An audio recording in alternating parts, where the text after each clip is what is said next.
Welcome to Inside Track with Bruce Ash and Eb Wilkinson on the Live the Dream Media Network. Live from Marana, Eb Wilkinson and Bruce Ash. Hey, Bruce, welcome back. We've got another action-packed Big Wednesday show for you today on Inside Track. I'm here in the Live the Dream studio. Bruce is in Coronado celebrating Rosh Hashanah. Thanks for joining us today on Big Wednesday. Bruce and I welcome you to an action-packed show today. Bruce had some observations on the memorial and assassination of Charlie Kirk this past week. We're going to catch up on some other important news of the day in the second half of today's Big Wednesday. Frank Gaffney joins us to discuss the horrifying reports of forced organ harvesting in Red China and human rights abuses by the communist dictator for life. Thanks for joining us on the Live the Dream app or watching us on X, Facebook, YouTube, and any of our other platforms. To talk with us or our guest today, call 520-771-5101 or send a message to us on the Live the Dream Media Facebook site. Bruce? Eb and I hope you'll continue supporting our great sponsors who help us pay the man here at Live the Dream Media. Eb's great company, an awesome company, Wilkinson Wealth Management. He helps my family, and he can help yours also. Our good friend Eric Rudin at Essential Pest, his team of professionals will protect your home or office from all manner of pests, vermin, and weeds. We actually hope to get him on the show maybe sometime in mid or late October. He's been traveling a little bit with his wife, and sounds like he's really having quite a trip. Jamie Kipper from Tucson Iron and Metal Retail, and my family's hardworking three-generation company, Paul Ash Commercial Real Estate, where our team makes good things happen every day. When you call on any of our supporters, please let them know you found out about their business from Eb and Bruce on Inside Track. Eb, I went to services yesterday. It's the second day of Rosh Hashanah. I'm actually missing the first hour of today's worship, but we'll be leaving, actually dressing up a little bit more than I am now, obviously, to go there. It was an extraordinary service yesterday. I cannot tell you how much I enjoyed myself. I was there from before the thing started all the way till almost 2 o'clock. And had a chance to talk with the rabbi. I had an aliyah to the birth of the world Torah portion, and I can't imagine having any better of a day. But I will share with you that I've been stewing about something for the last 2 weeks, and I apologize we really didn't talk about it last week. And I want to share my thoughts with you before we get on to our guest today, as well as other news. When we finished our September 10th Inside Track show, I drove like I usually do to my office on Campbell Avenue, listening to 60s tunes on Sirius Radio. While I was just setting up my laptop at the desk in our office, our son Michael walked into our office. He shoved his cell phone in front of me and asked, "Have you seen this?" Well, this was a grotesque video which caused me to turn my head away and exclaim, "Is this some sort of an AI meme? Because this is disgusting." Then my son said, "No, Dad, it's all over the news." And at that point, my brain went back to almost the same time, late on the morning of November 22nd, 1963, when my school friend Jim Kraft entered our classroom after his school crossing patrol duties were over, reporting to our teacher, Mrs. Falwell, that a guy in his car stopped in front of our school and said, "Someone just shot the president." My stomach started to tighten up that day 2 weeks ago, just like it did that morning. For that assassination and every assassination over the past 62 years since then. Martin Luther King, Robert F. Kennedy, Malcolm X, Gerald Ford, George Wallace, Ronald Reagan, and most recently, United Healthcare CEO Brian Thompson, I should say, shot in the back by a coward who covered his face, and Donald Trump twice in 2 months. I have to tell you, friends, and there's a lot of people who are watching or listening in. You've known me for a while.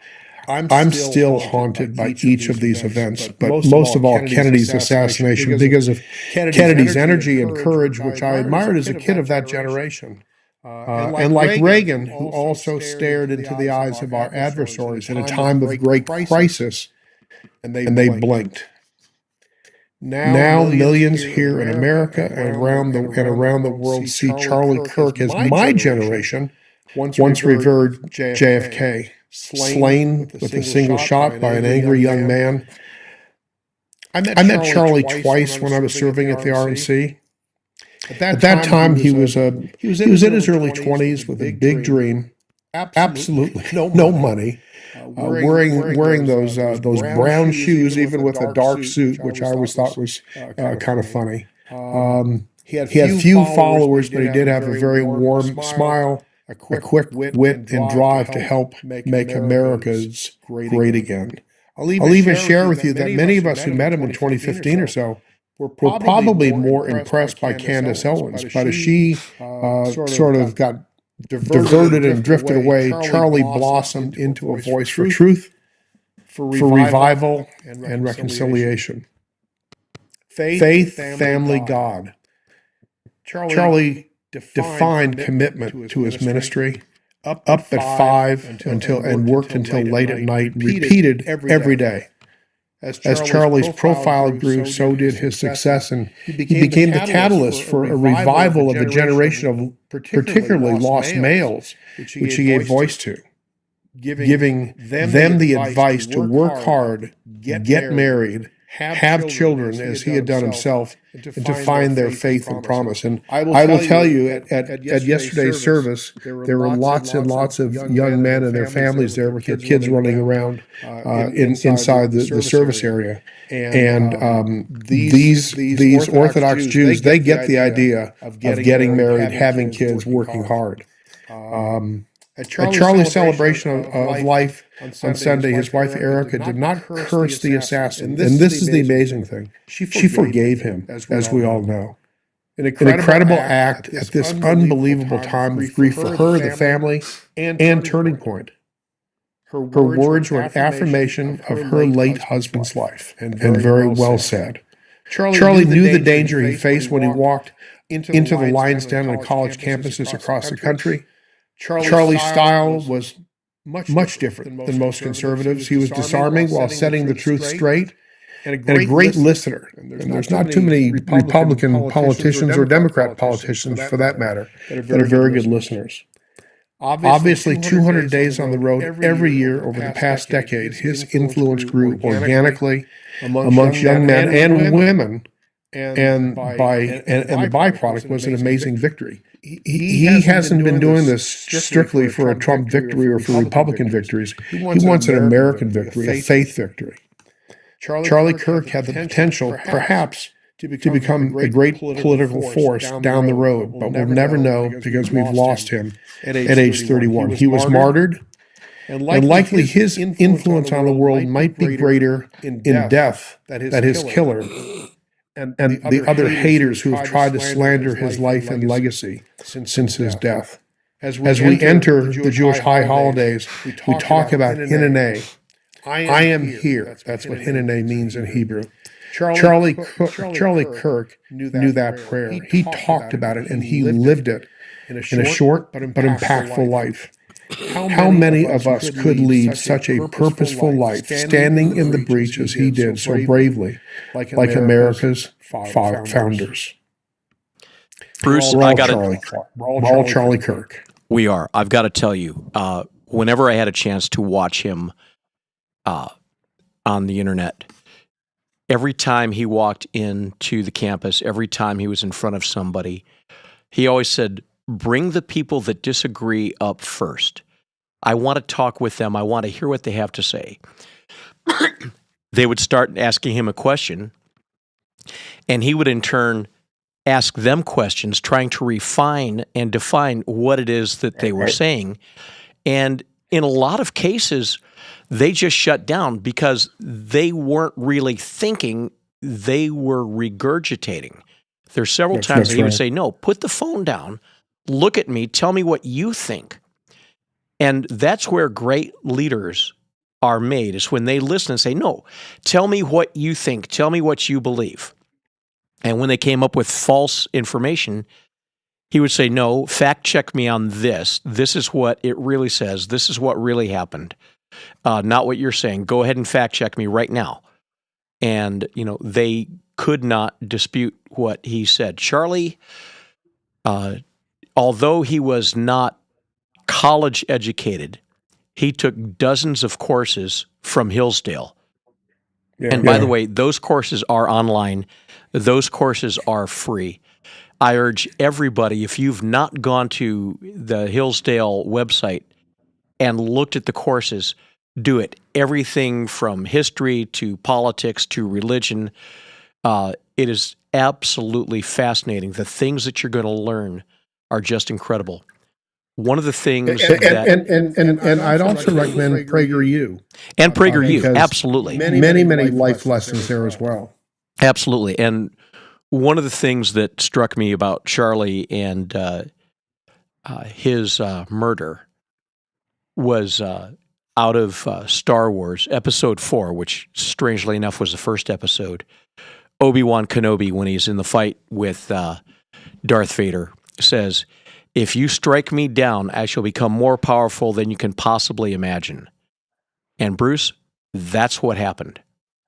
He was struck down, and he has become more powerful than anybody could imagine.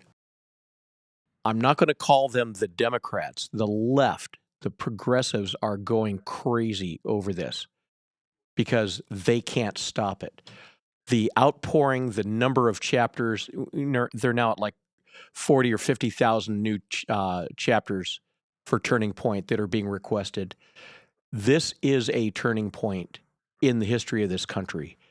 And this is something that we desperately need. We did not desperately need Charlie's death at all. That's not what I'm saying. We desperately needed this turning point that took place. So, like the great phoenix, rising from the ashes, we too shall rise from this. Yeah, great thoughts on that, Eb. I couldn't agree with you more. And he was martyred in such a vicious, heinous sort of an act. It just we need to. Peggy Noonan wrote a column this past weekend about how quickly everybody saw those images and how damaging that is on one's psyche. I mean, I couldn't look at them. And she talked about the comparison with JFK, how it was 2 months before we saw any photographic evidence, and a year, almost 7 years before we saw the full Zapruder film. I don't know that anybody who saw those images is ever going to forget. And in spite of that, though, Charlie's legacy is far greater than a video. He'll be remembered, and his lessons continuing to make reverberations not just here but in places as far away as South Korea, Israel, throughout Europe, and so on. Anyway, the amazing thing about all this, when George Floyd was killed, and I'm not saying that should have happened. I'm not saying that at all. When he was killed, the left burnt down cities. When Charlie was killed, the right burnt down candles. There was a huge, huge difference in how that turned out. Everybody on the right came together, not just to praise Charlie, but to glorify God. And the number of people out there that were spewing hatred, vile messages, and saying Charlie deserved it. And now they're surprised that they're getting fired. Now they're surprised that they're losing their lease. It is just incredible. And the left is still going at it. Right now, breaking news, FBI is investigating a deadly shooting at an ICE facility as a targeted attack. This took place in Dallas this morning. right before 7 o'clock Dallas time. 4 people dead, one of which is the shooter who was on a rooftop, shooting at people. We don't know the identities yet of the people that have been shot and killed or wounded. That's going to come up a little later. They've not released any of that. It's still an active crime scene. But this is just going on and on and on. And I'm sorry, you're seeing this from people like Ilhan Omar as well. Charlie was a much better man than I, because I am just so pissed off about this. And yet I could imagine him looking at her and smiling and saying, "Tell me why you believe this." she would she would have had some answers to give. He would have asked her questions. No, you're right about that. That's a great point. And he would have just dove in with a smile on his face, because you could say he was cocky, and in a way he was, but it was more than that. He was confident in what he knew. He was confident in what he believed, and he already knew the answers to the questions, and he had a good idea of what they were going to say. And so, Bruce, here we are, the new year, Rosh Hashanah. I'm your rare Episcopalian Jew. I can from the waist down. from the I do have a mezuzah on my door. By the way, I've shown you that. I can only hope and pray that I take what Charlie did and use it in my own life to make my life and my responses better, and not have that hatred that is so easy for me to go to against these people. In other news last night, our friend Jimmy Kimmel was back on the air, and Sinclair and Nexstar still were unwilling to air that show on their nearly 90 or 95 stations across the country in some fairly large markets. And it'll be interesting to see if the rhetoric from people like Jimmy Kimmel and others begins to moderate, not because anybody's threatening them. This administration did nothing to threaten Jimmy Kimmel. It was the decision of ABC management that they had to take that pause. And anyway, but he's back on the air. Yeah, and he still hasn't admitted.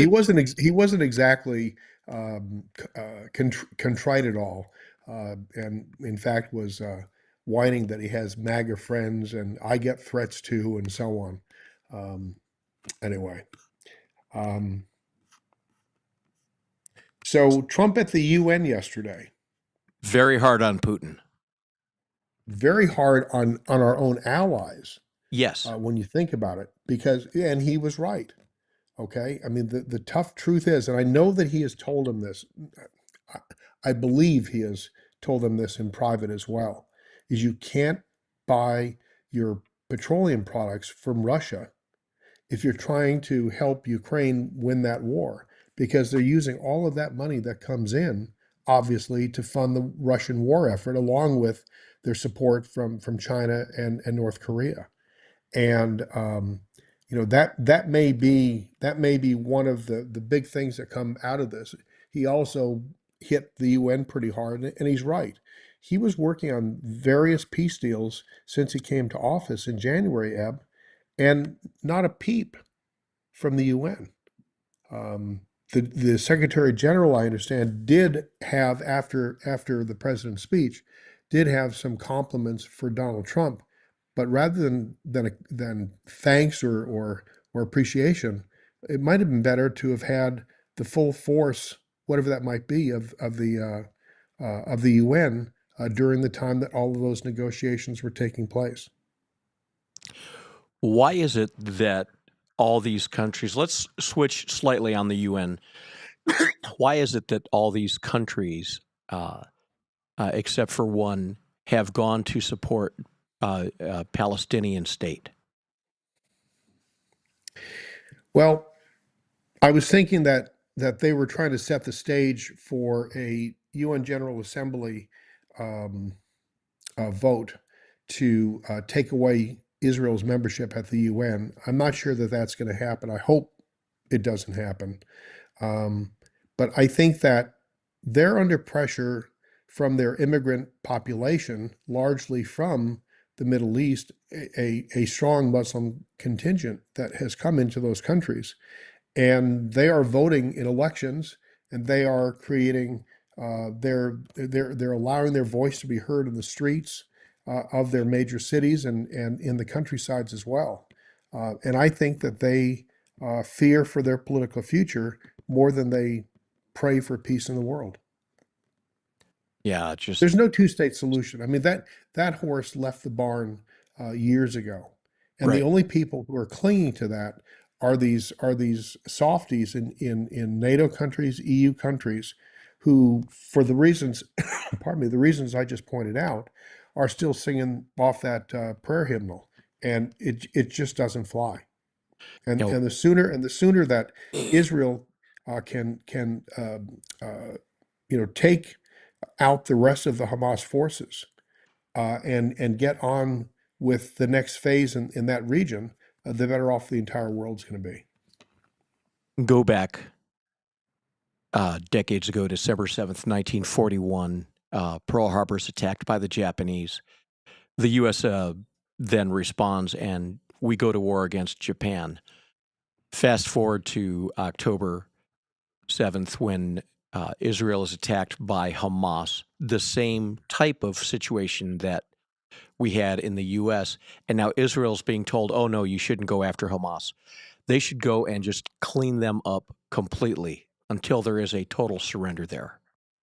We said it on the show last week, I think.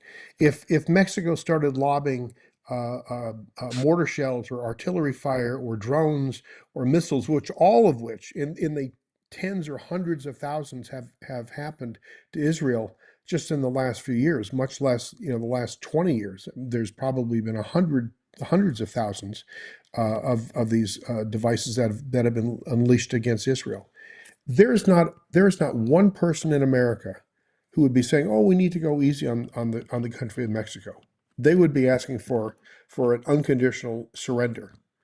I've said this before. I may have said it on the show just recently. In 1967, Israel was planning to go across the Nile River. They were planning to go into Jordan. They were planning to go in Syria, and they were planning to go in Lebanon because they knew that they were going to have continued problems with those states in the future. At that time, it was Arab nationalism. It wasn't even so much Islam, and they didn't. The same thing happened in 1973, after the Yom Kippur War, another a sneak attack, and happened in the war on the Lebanese frontier, on the Syrian frontier later, and it happened when Hamas or the Palestinian Authority at that time was launching attacks, both personal attacks in the streets as well as artillery and missiles and so on from the south, going back the last 20 years or so.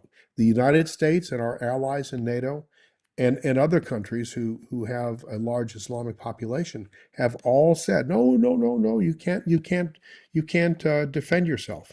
Well, they're a sovereign state and they deserve the opportunity to defend their country. Absolutely. Let's go back to the UN. Trump and Melania on the escalator going up, and the escalator suddenly stops. It really did. He Yeah. didn't make that up. And Melania not only took it in stride, she just started walking up the steps. She did. And along with Trump, and now now you've got the Secret Service looking into it as to what was going on and all the sabotage that took place. And the problem with that, as Trump pointed out this morning in an interview, is the Secret Service, they want him moving at all times. And for him to have stopped in place was a definite security risk for him and all the members of his party there. Absolutely. And then there's a problem with his mic. And then The teleprompter breaks. Now, the beauty about Trump is that unlike Barack Obama, unlike what's her name, Kamala Harris, when Or those Joe Biden. or Joe Biden, Trump not only takes it in stride, he views it as a huge win. It's like, great, now I get to say whatever I want to. Exactly. And he more or less said that out loud Right. himself. And that's the Right. beauty of having him as a president. Here's a guy, he wasn't looking at going to war with anybody. He wanted peace throughout the world. And he said, yeah, let's just make a deal and get this done. And that's where somebody like him, who his whole life was, made of doing deals and bringing people together, and once again, the left hates that. Absolutely. Right. Hates. So what else went on there, Bruce? Well, and we were expecting Frank here in a pretty quick time. So the would-be Trump assassin who tried to shoot from the bushes at the Trump National Golf Course at the president, he was summarily convicted of attempted murder yesterday.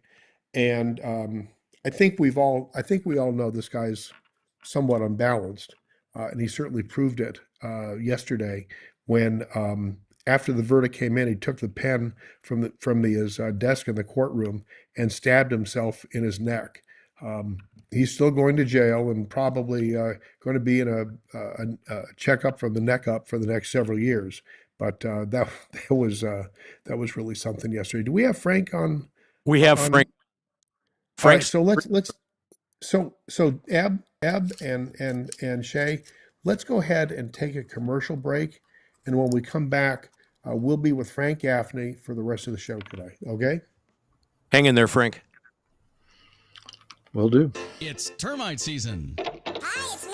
And bugs fear the blue trucks from Essential Pest Control. Go blue at Essential Pest Control. We'll eliminate those bugs, bees, and termites. And stop paying too much to that national provider. Buy local for great service and affordable rates. Call Essential Pest Control because termites fear the blue. Run for your life. Call for the blue trucks from Essential Pest Control. 886-3029. That's 886-3029. Or check online at essentialpest.com.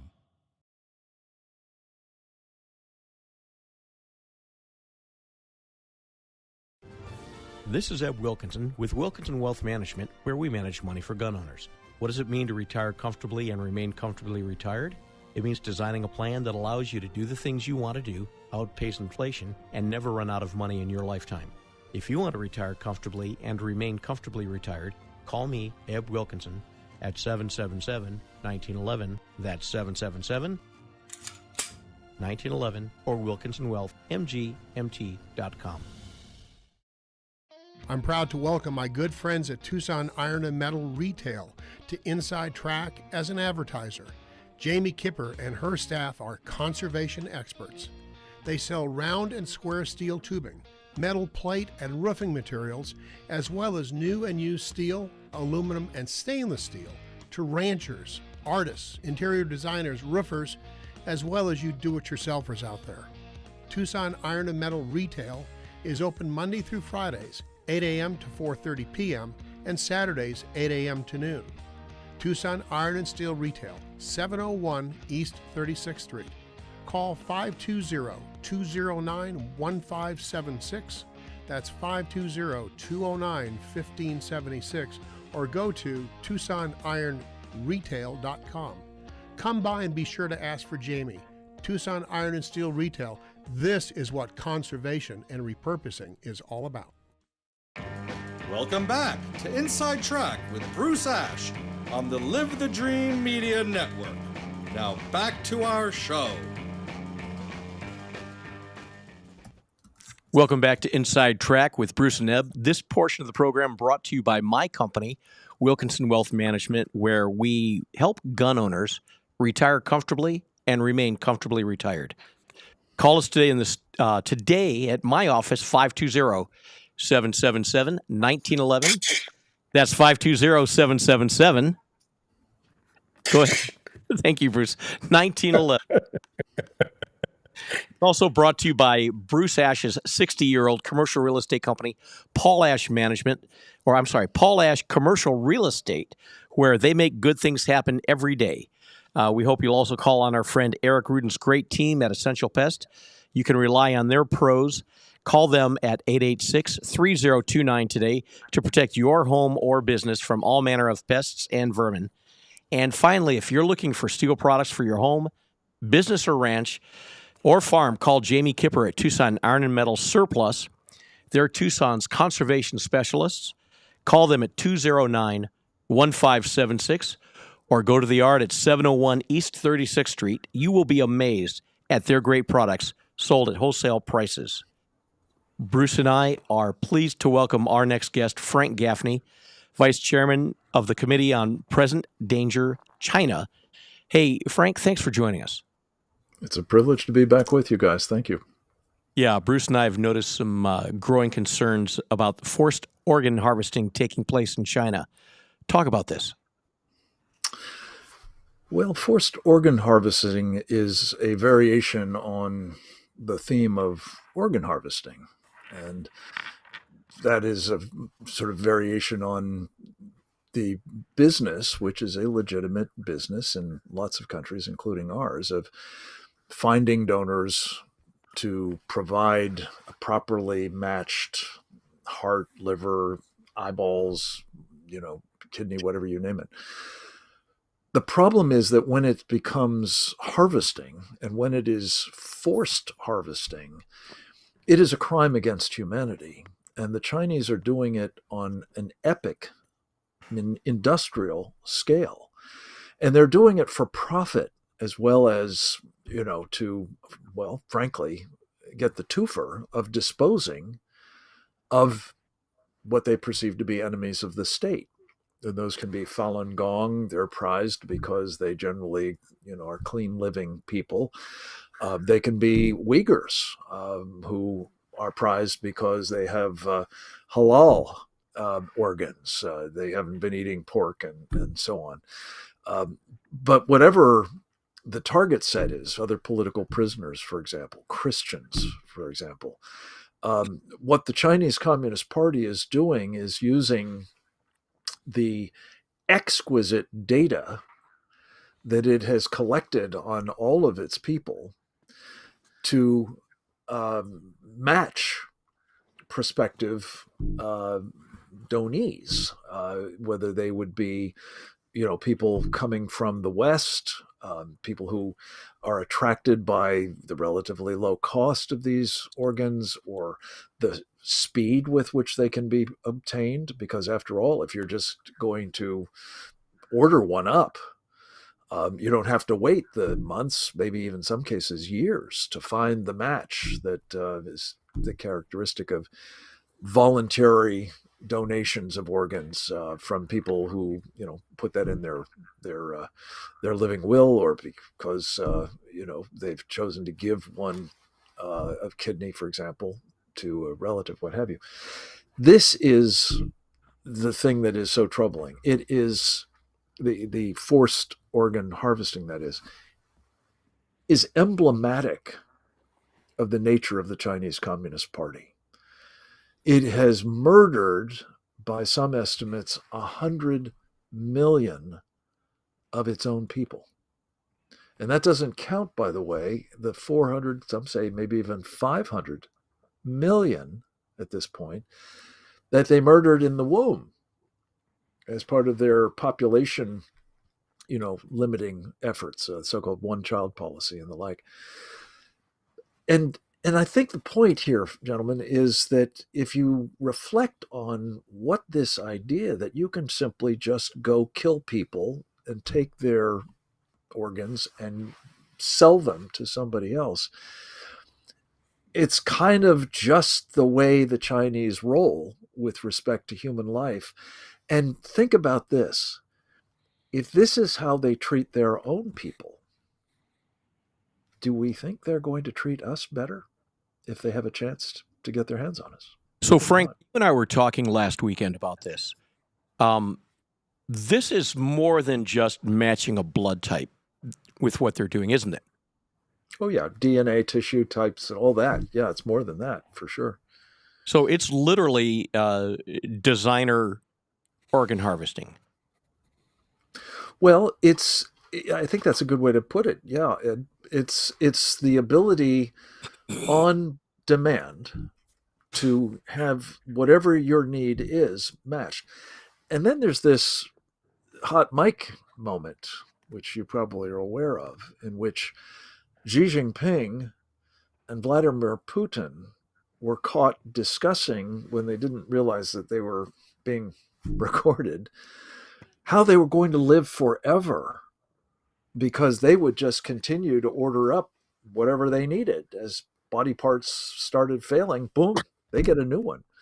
And they get it, yes, on demand, and they're very much by design. So how long somebody over in China would say there's like 5 million of these red card holders. Somebody over in China needs a liver. How long does it take for them to get it? I don't know for sure, but I think if you're not going to China as part of the organ tourism business, I think typically you can get what you need in a couple of weeks. And if you're one of the privileged elites of the Chinese Communist Party, if it's not days, I'd be surprised.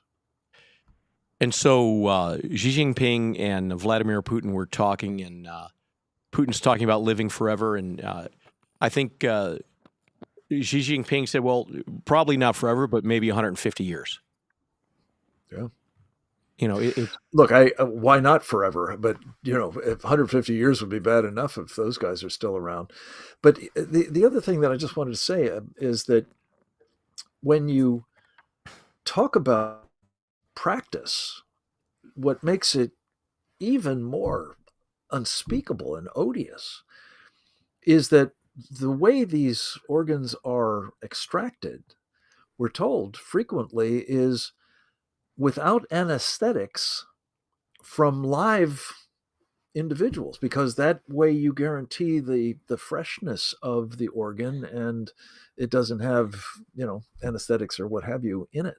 So all of those are things that, the idea that you would have a Xi Jinping or a Vladimir Putin having this kind of service at their beck and call, when it's worse than just stealing the body parts of people, but you're doing it under the most incredibly inhumane circumstances imaginable. Back in 1983, there was a movie, Monty Python, Life of Brian, where they joked about doing live organ donors. And, here it is actually happening. No joke. Bruce, I'm going to keep talking, so why don't you jump in? Okay. Well, thanks for joining us again, Frank. Talk about House Resolution 1503, the Stop Forced Organ Harvesting Act of 2025. This is not the first time that there has been this sort of a measure taken by wanting to be taken by Congress. Do you agree? No, sadly, it's been tried a number of times. If I'm not mistaken, and I don't have it in front of me, I think that Chris Smith is the principal sponsor of it. He has certainly in the past. Chris is one of the best men in Congress, by the way, from New Jersey. I think he's one of the longest serving members as well, but he's been absolutely rock solid about human rights and standing up against regimes that not only don't, attend to them, but abuse them relentlessly, as do the Chinese communists. And he's been trying, as have others, I think, to raise awareness about this practice. And I think, as your opening question suggests, that there's a bit of momentum developing now behind this. In part, let's be honest, because there are an awful lot of other things that are causing people to be very, very, shall we say, critical of the CCP. And it's high time that they be held accountable for this, and that people who are doing business with them, medical doctors in this country, for example, who are encouraging their patients to hive off to China and go get themselves a designer organ, be on notice that is being an accessory to crimes against humanity. And Frank, Dr. John Campbell, who's a noted a speaker on health issues and society in general, did a video, I think, a couple days ago, talking about, as you pointed out, the necessity by some of these harvesting people to take the organ live out of somebody and immediately go into the recipient's bodies. Yes. I mean, that's just like an Orwellian dystopian sort of an act, I think.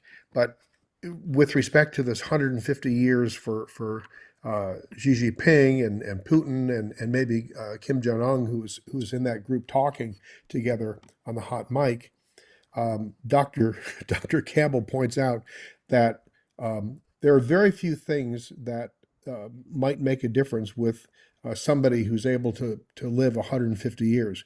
You can't transplant a immune system. You can't transplant stuff from cancer. You're obviously not going to be able to help people who are killed or commit suicide. There's only really heart, lungs, kidneys, liver that might be even able to get you another 2 years or 10 years.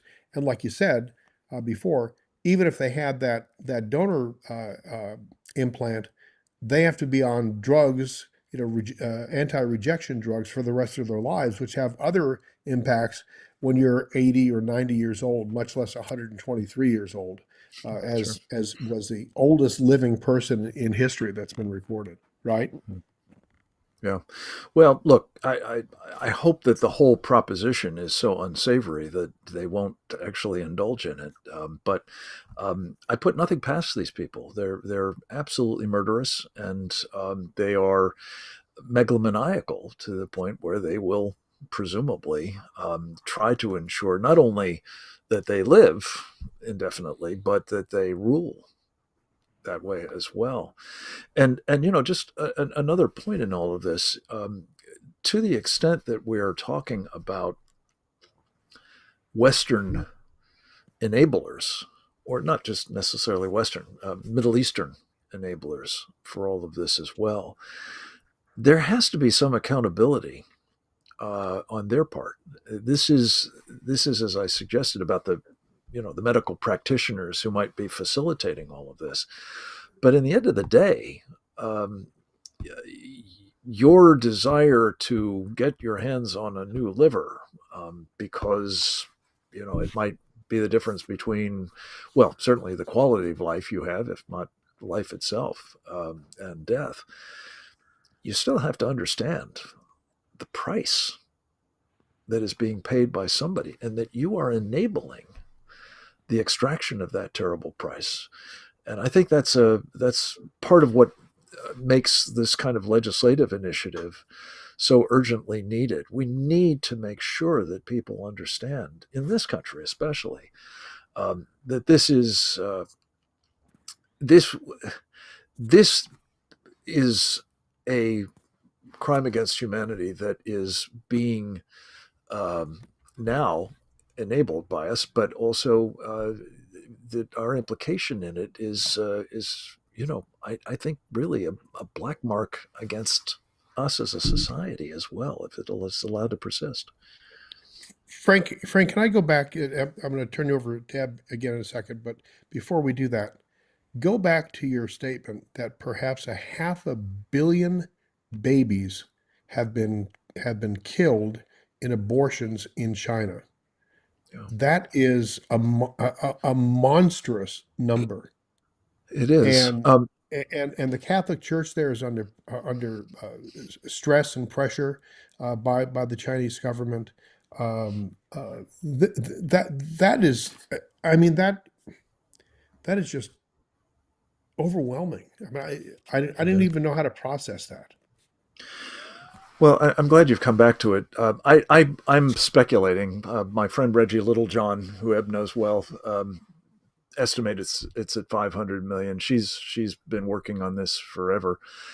The Chinese boast of it being 400 million, but that was some years ago. So the assumption is it's been increasing since then. But here's the thing: the Catholic Church. I'm so glad you brought this up as well. Under Pope Francis, essentially sold its soul to the Chinese Communist Party. It made a secret pact, as it's called. The terms haven't been disclosed in 5 years or so. It's been re-upped repeatedly. What we know it did was it essentially gave the Chinese Communist Party a say over who fills the hierarchy of the church in China. But increasingly, it's obvious that it's calling the shots about the practice of the faith in China, too. There's a so-called legal church, and then there's the underground church. And the legal church worships Xi Jinping. Literally, the crucifix has been replaced, and other iconography of the church have been replaced by pictures of Xi. This and by the way, the Ten Commandments have been changed. That first one, for example, was kind of incompatible with the idea that there's any god other than Xi. The Bible has been rewritten to extract passages that they don't approve of, and only really in the underground church, for which you can be brutally punished for participating, is there anything remotely like what the Catholic Church is supposedly standing for. So here's the point. Whether it's on abortion, which again is being still performed on an industrial basis, often forced, by the way. They've gotten rid of the one-child policy. They've gotten rid of the two-child policy. They now let you have as many children as you want. But there are people who are still not encouraged to have children. And I think they're still finding themselves facing a forced abortion. But the church is not speaking out against this in China. It's not speaking out against it in Rome, for that matter. The closest we've come, and I haven't seen exactly what he said, but Pope Leo, just in the past week, I think, actually showed a little leg on the idea that he wasn't, I think he put it, he wasn't wedded to this pact. But it was interesting, after he was selected to be the Pope following Francis' demise, only then did we find out that he had actually been to China on a number of occasions. And it wasn't clear why. As I understand it, there aren't Augustinians in China. He's an Augustinian, so it wasn't for looking out for them. The surmise was that he was there to talk about the deal, the pact. He was a manager. Continuing it, and that he was selected perhaps with the assent of the Chinese Communist Party to become the next pope. A lot of that speculation, but we need him to repeal the deal. And we have a brilliant 20-minute video at repealthedeal.org that I would commend to all of your audience to explain why. We'll get that online as soon as we can. Yeah, so Thank you. you talk about that. I did not know that about Leo and what he did. You talked about the church not speaking out against it in Russia, not speaking out against it in China. But Frank, realistically, the church is rarely speaking out against it in the United States. Abortion, that is? Correct. Yeah. And the Catholic politicians on the left are always finding a reason where it's okay, but it's not okay, and they just get rid of their faith altogether. You and I agree, abortion is wrong, and that's just the way it is. You're killing an innocent life. Let's go back to the organ harvesting for a moment. They've been taking them from prisoners. Are they taking them from other people? Do we have body snatching going on? It wouldn't surprise me. I don't know that that's happening, but what I do know, and it goes back to what I said at the very beginning, and this is of incalculable importance to us as well. What the Chinese Communist Party has done relentlessly is obtain and aggregate and process DNA information and blood types and tissue types and so on of its people, every single one of whom has that kind of information in the databanks of the Chinese Communist Party. It's perfectly possible that if they run through all the Falun Gong and they run through all of the Uyghurs and they run through all of the other political prisoners and the Christians and so on, and they just can't find a perfect match, that they could just go and grab themselves a Han Chinese off the street. And suddenly they're an involuntary organ donor. Do I know that's happening? I don't, but could it happen? I think it's entirely possible. But my point about why this matters for us is they're aggressively seeking exactly that data about every American as well. And, 23andMe, Yes. a Chinese collection operation, by the way, it's supposed to tell you about where your gene, pool tells you came from and all that, your family history. It's giving the Chinese your data for the purposes of getting your organs or whatever else they want from you when they can. And the trouble is that in addition to that, it's not just the people who sign up to that, gene thing. It's also people who are using things like TikTok. And 150 million or so of us are, apparently. And Okay. it's not just kids, by the way. What do you mean Their by data can be grabbed just as well by the Chinese Communist Party through that mechanism. expand on that with TikTok, Frank? Well, TikTok is a collection device as well as a disseminator of, yes, cat videos and silly dance things, but it's also spewing Chinese communist propaganda relentlessly. And it makes this all the more terrifying that for a very sizable number of those people who are addicted to TikTok, and that is literally the case, within 30 minutes, I'm told, they've got you. 30 minutes on the platform, they've got you so that they know how to both addict you and then feed your addiction and then exploit that feeding. But they're also able to collect information. They can use at their command your phone or your microphone, or have access to any of the various applications that are on your phone. And if you've got any of your health information on there, they've got that too. Chances are they have your DNA in that circumstance, and they can begin typing and matching you as well for future application. So I'm just saying to you, the reason that this is such an important conversation, and I appreciate you allowing me to have it with you, is you don't really understand what we're up against in terms of a mortal enemy that has made it absolutely clear their purpose is the destruction of this country.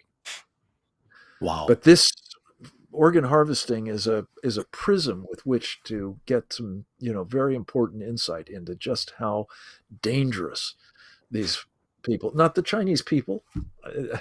Look, they've got as much of a grief against the grief with this party as we do. As I say, they've been murdered in incalculable numbers. But if I could just, I know we're almost out of time, but I did just want to introduce another topic. Can I do that? Absolutely. There's one other piece of this that I am particularly concerned about. Having said what I have about the nature of the Chinese Communist Party, having said what I've said about its purpose, during Joe Biden's administration, I think particularly the last year and a half, maybe two, of his open border policy, we believe the Chinese Communist Party inserted, by some estimates, as many as 100 300,000 Chinese soldiers into the United States. And I'm not even talking about the 300,000 or so Chinese students, all of whom have been approved for coming here by the Chinese Communist Party. They're basically the children of the elite in China. They're here, they're under a statutory obligation in China to do whatever the party tells them to do. So that could be anything. That could be subversion, that could be sabotage, that could be assassinations, that could be intellectual property theft, you name it. I'm talking about trained professionals of the People's Liberation Army who are now, God only knows where, and God only knows what they are preparing to do to us. But I would suggest to you, given what I've just said, it's probably not good, and it could happen at any time. Yeah, we saw that take place in Arizona when they were crossing Arizona and California. They were crossing by the tens of thousands, young Chinese men between 18 and 35, fit with a suitcase, nice looking clothes. How they got to the border that way from China, they didn't walk. They didn't walk. And they're crossing with $8,000 in cash in their pocket. And the reason for that is often in groups of about 15. Correct. And they look an awful lot like a unit of Chinese soldiers. Exactly. They don't take more than 8,000, or, they don't want to take more than 10. They don't want to confiscate it. But you're absolutely correct. We need to be vigilant at all times. Yes, sir.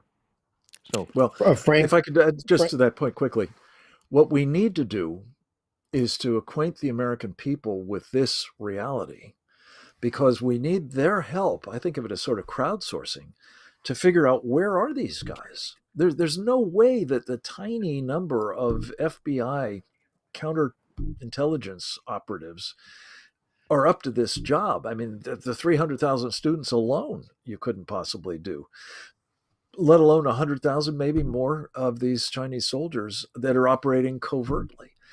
We need Americans to be alert to the danger, eyes on, and then not take matters in their own hands, but to let the authorities know that there's a marijuana grow house down the road here, in which there are 50 of these young men growing marijuana. Well, that would be hugely helpful. It's illegal to be doing that in most cases. But besides that, they could be simply staging for an operation. And last thought on this.